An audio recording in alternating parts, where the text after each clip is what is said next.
會裏面係第一次認識佢嘅，歡迎林燕妍，有請 J。Hello， 大家好。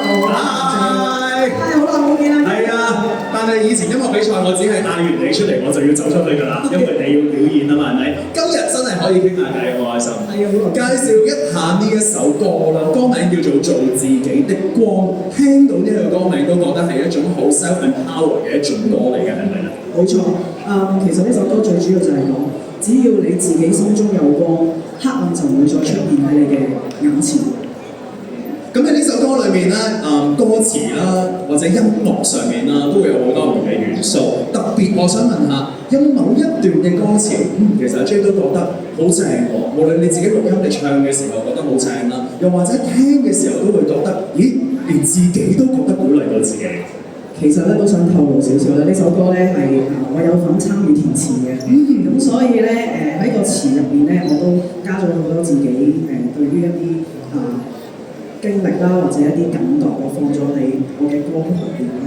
咁其中一句咧，我都好想同我嘅 fans 去分享，就係、多感謝你，未顧一切與我一伙。好多謝你哋咁多年嚟嘅支持，係啦，係啦，知道你哋今日好早就已經過嚟拍我哋啦。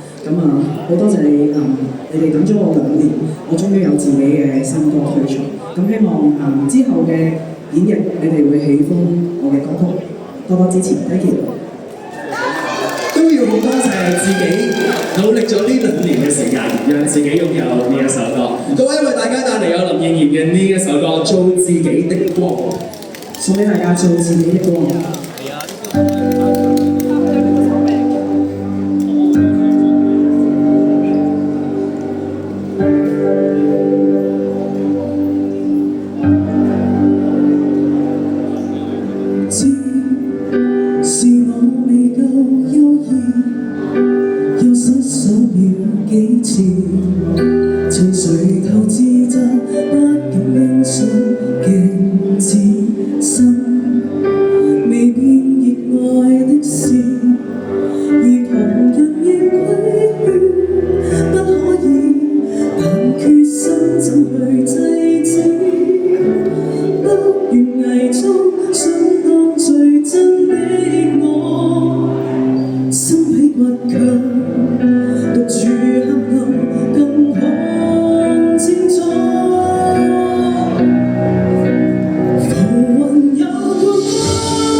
誰用心中支撐？